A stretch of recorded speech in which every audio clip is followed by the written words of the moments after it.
Doesn't matter how fancy something looks, if the motor's junk, it's junk. So Harbor Freight tools. What should you buy and what should you definitely pass on? So Harbor Freight has always had this kind of a bad reputation whenever it comes to their tools. So I headed to the one place that I knew that I can get an honest answer from actual user experience, the Patreon community. And I was really shocked by some of the recommendations. I've personally always had a rule that if it has a motor, I do not buy it from Harbor Freight. Well, then I got to thinking, well, is that because the tools themselves are actually cheap and low quality? Or is it just because we've had these big name brands shoved down our throat so much that we think that if we can find a tool for half the price, that is junk? So in this video, I'm going to be showing you the items that I personally love and buy all the time from Harbor Freight. And we're also going to be testing out a couple of suggested items that I was surprised by. In this Hercules dual bevel compound sliding miter saw, I'm really excited about testing out because of the amount of recommendations from the Patreon community. And it also claims to be just as good as my Dewalt 780 that I use every day in my shop, but for half the price. So let's start this off with something that was actually recommended by one of the community members. That's going to be this 18 gauge brad nailer and crown stapler. So what really caught my attention the most about this is its price. It's 29 bucks. I recently bought this rigid crown stapler. It cost me 110. I'm going to open this $29 version up and see how it holds up. Right out of the box, it feels pretty decent. There's a little bit of decent weight to it. Slide. Not terrible. Feels a little bit flimsy, but if it will actually shoot brads and crown staples, it's definitely worth the money. This crown stapler again was 110 bucks and only shoots crown staples. So one way to find out, let's hook it up. All right, so right out of the box, I have not added any oil or anything to this. Actually look like it's been oiled pretty well. So most of the time, brad nailers and crown staplers will have a depth adjustment built in. It does not look like that they have one built in. You have to make these adjustments on your output regulator on your air compressor, which for 30 bucks is no big deal. Let's see what you can do. With a little bit of air regulation, that would clean right up. So now I'm going to see if I can make this thing jam. Not yet. Not bad at all on the brad nail. Now let's see what it'll do with some staples. Of course, I need to turn my air compressor down because it's driving them in pretty deep. But let's see if we can jam it.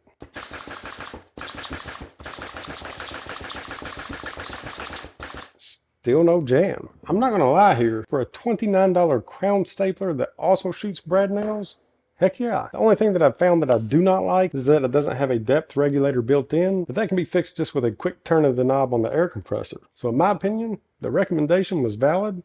I would definitely pick one of these up. All right, another must-have, or must-have several, are these rolling cars. They're like 12 bucks a piece and super handy to have around your shop. I know that I have 5 or 6 around my shop, and in the past, whenever I've gotten into a bind and I needed a swivel caster, I've actually taken these things apart just to use the casters. So even if you're not using them as a dolly and just want the casters, that means each caster will only be about 3 bucks a piece. And speaking of casters, this is one of my favorite style of casters, and you will actually see these on almost everything in my shop. They're 6 bucks each, they swivel and also have a lock. I like these just because they're really well built, but they honestly have a huge assortment of casters, and you're not going to beat their prices on them. So what about their measuring tools? They have a huge selection. Now for things like that, I actually like to stick with the brands that I know. I mean, this is like a $7 or $8 tape measure, but they're great. The only kind of tool that I purchased from there for measuring or leveling is a 6-foot level, and I actually don't even use it as a level. I use it as a table saw extension fence whenever I'm ripping down super long material or any material that I'm trying to take a bow out of. Another thing that I love to pick up from there is their magnetic items. These magnetic trays are dirt cheap and super handy for keeping all of your parts together. These 18-inch magnetic bars have these things pretty much everywhere. They're great for organizing chisels, screwdrivers, drill bits, pretty much anything that's metal. And their magnetic glove box holder, I actually have mine stuck to the side of my paint and finish supply cabinet, and comes in super handy. And these little magnetic hooks are super handy. Again, this is another great organization type of tool, and the best use that I've found for these things is to stick it to the side of any of your larger tools that come with their own tools for removing a bit or a blade. By just having this little hook on the side of my table saw, I never have to worry about looking for my tools whenever it comes time to change a blade. So one of the biggest surprises that I came across with some of the suggested items were the clamps. So these sliding bar clamps. Whenever I first heard that they were $3.49 for a 6-inch and only $3.99 for a 12-inch, now that's if you buy it online, I just knew that these things were going to be absolutely junk, but I was completely wrong. These things are awesome. These things are actually built really heavy duty. I mean, this is a pretty heavy clamp. The bar itself is carbon steel, actually a little bit thicker than my Bessie clamps, which were not $3 a piece. The clamping arms themselves are actually very, very sturdy, as well as the locking mechanism. I haven't tried out any of these that were longer than 12 inches yet, but this 12-inch clamp tightened this thing down so hard to try to make something fail that I actually left a huge dent in the piece of wood. So these things are super handy and definitely a must. So another thing from Harbor Freight that I keep all around my shop are moving blankets. And I actually don't use them to move stuff. I actually use these things to paint, stain, or do whatever on. They're also great for if you're working on a piece of equipment, a vehicle, or anything that will make a mess. There's a ton of different uses for these, and the best part of all, they're dirt cheap. This larger moving blanket is $5, and you can get the smaller one for right around $4. So speaking for using things for painting, so this next one is a pretty awesome tool that may actually surprise you, and that's their paint guns. Now I've used their Black Widow for a while now, and this thing's awesome. These were actually recommended to me by someone that does auto body work, and he was spot on. So both of these guns are set up to accept the disposable paint cups. So whenever you get done with a project, typically the worst part about paint guns is cleanup. You can just toss your paint cup, and cleaning the gun out is as simple as just spraying some paint gun cleaner through the gun where the feeder goes, and also just pulling out the needle and spraying some cleaner into that. It's a piece of pie. So their Black Widow is $179, and you may be thinking that's pretty high, but it's actually not for a paint gun that's designed for finishes. And then we have this purple gun. It's only $30. And for a $30 paint gun that comes with a built-in regulator, this thing is great for applying base coats of thicker items like paint. If you're not already buying your consumable items from Harbor Freight, definitely pick this stuff up because you're not going to find it any cheaper. And for me, a lot of these things are going to be painting supplies like sponge brushes and paint brushes. And whenever I buy this stuff, I typically buy it in bulk. Yes, they sell singles, but whenever you can buy a box of paint brushes that come down to 36 cents a piece, these things are awesome for projects where you're just going to be tossing your brush whenever you're done. Now these brushes are definitely not going to be used for finish coats, but they're great for stains and painting outdoor items without having to spend $15 for a brush. And then one of my favorites, zip ties or cable ties. Anytime that I'm in the store, I cannot pass these things up for $3.50 for a pack of 100. Zip ties are always super handy around the shop.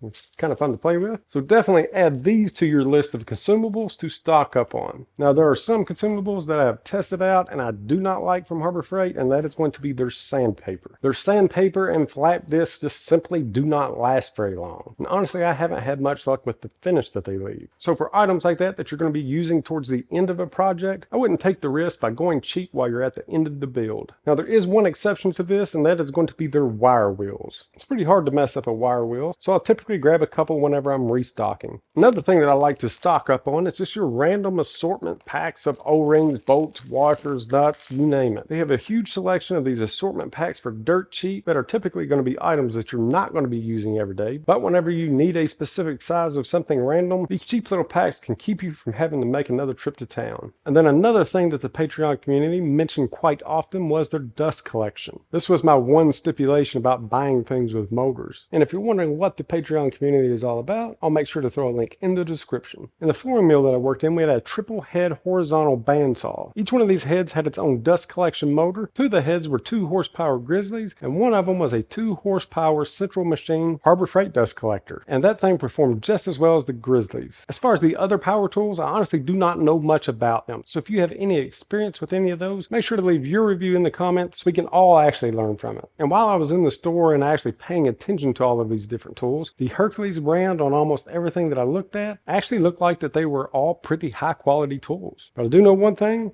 we're about to find out about this miter saw. So while doing a little research on this brand, I actually found out that they had been making tools since 1936. Honestly, I just thought that I would find it under one of the standard tool manufacturers. And also in my research, people have mentioned things about the warranty. They say that Dewalt has a better service warranty, but from my experience, this only applies if they determine that this is from normal wear and tear and not from something that you've done. And on top of that, you have to pay to ship these items back. This thing's heavy. It's definitely not feel cheap. Actually, while looking into all this, found it kind of odd that these two saws actually weigh the exact same weight. Now, the Hercules has a 1-year warranty, and that's not sending it back to a service department. That's, you can take it back to the store and they'll give you a brand new one. If you want to extend it past the year, go for it. But in my experience on any brushed tools, really the only thing that you're going to have to do is change out the brushes once they wear out. Now my DWS 780 right now is $550 on sale. And since I had a 20% off coupon for the old Harbor Freight,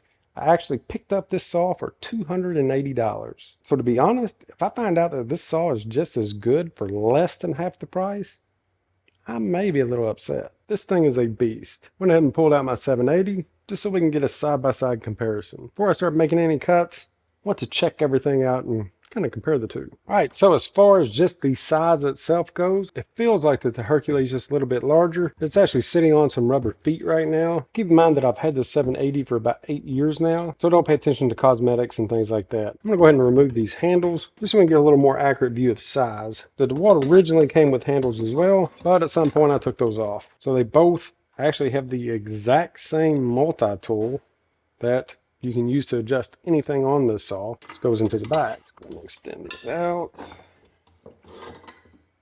Feels good. So some key differences that I'm noticing right off the bat is how you lock this into place. The Hercules, once you get it into place, unless it falls into a positive stop, you have to twist this to lock it down.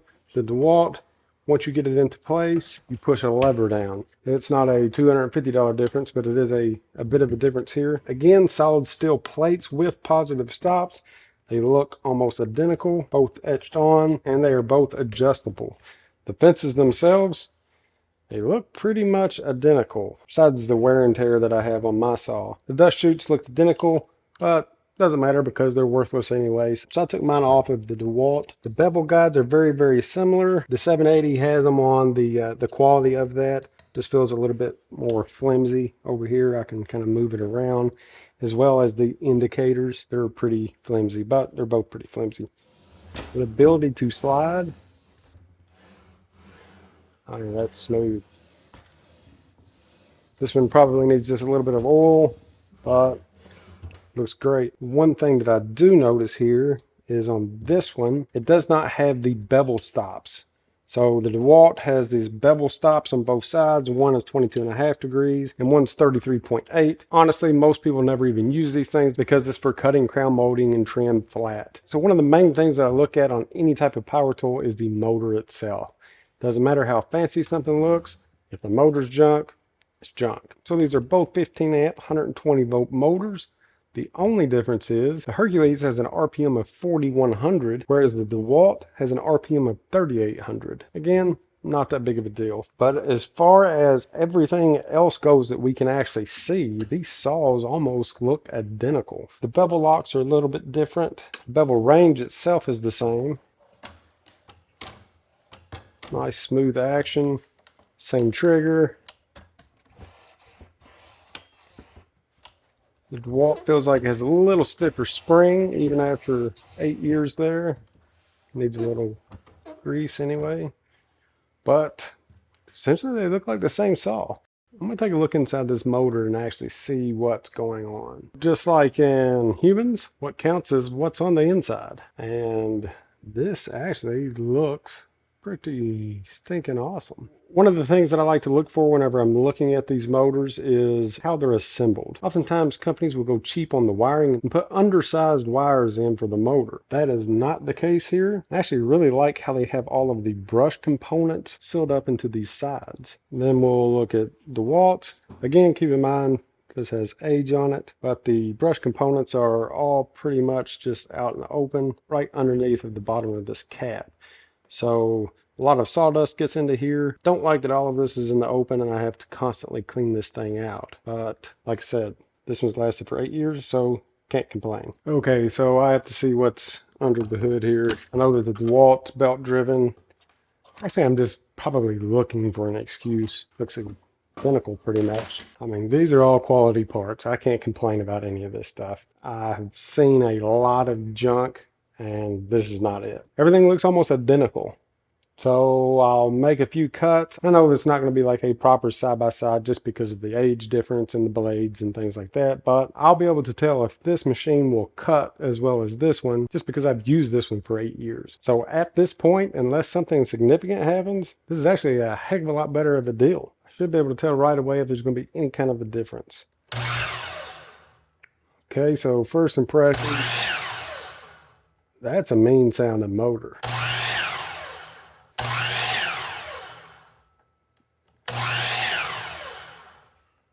I like the brake, and just like the 780, we have a shadow cut, which is awesome.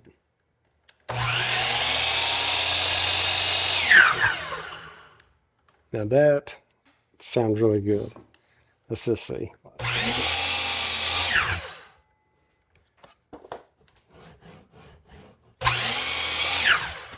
That's like butter. Now this is going to collect a lot of dust. I don't have it hooked up to anything except for that bag.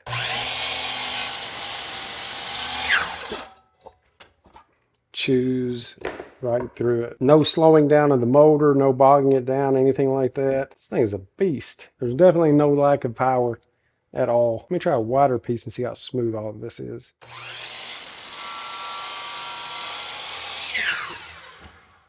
That's smooth. See what happens if I completely plunge it. Do not try this at home. It just chews through it. And it's not because it's a new blade, it's because of the power. I mean, you can just feel that this thing has power. So I'm really impressed with this saw. Yes, I would have to calibrate it and do all of that and check everything for square, but as far as the power that it has, the way that it's made, the sturdiness, they're almost identical. And honestly, this thing feels like it has more power than this. And I don't mean just during a cut, but just starting the two, listen to the difference. Okay, so here's old Trusty.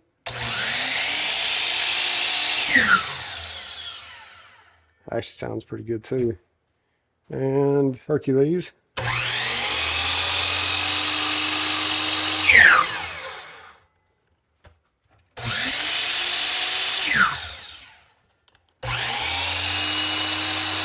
I'm going to listen to them through a cut, just listen to the motor. Keep in mind that the Dewalt blade isn't as new.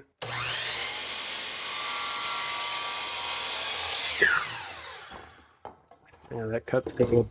And I'm cutting fast. I'm cutting faster than I should just to try to put a strain on it.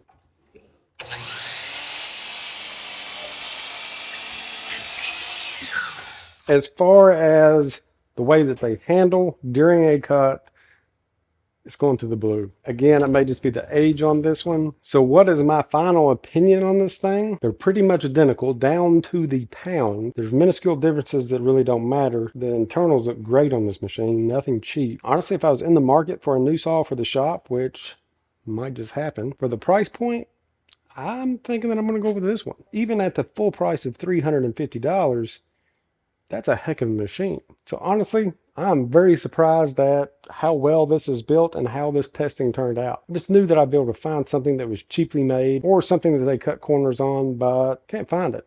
I mean, they're almost twins. So honestly, the only thing that I do not know about is how long will this thing last, but I can tell you by how the motor itself is made. The motor's going to be good until the brushes need to be changed. All the rest of the components look stable enough to hold up through about anything. So I would say that they would be about equal. So I learned a valuable lesson today. Just because I had a bad experience 15 years ago doesn't mean that I need to completely write off every single product that a company makes. I can guarantee you one thing, next time I'm in the market for tools, I'm going to be reaching out to you guys and asking your opinions on different brands. And if you know of any other awesome tools from Harbor Freight, drop it down into the comments. I'd love to know the ones to try. Until next time, we'll see ya.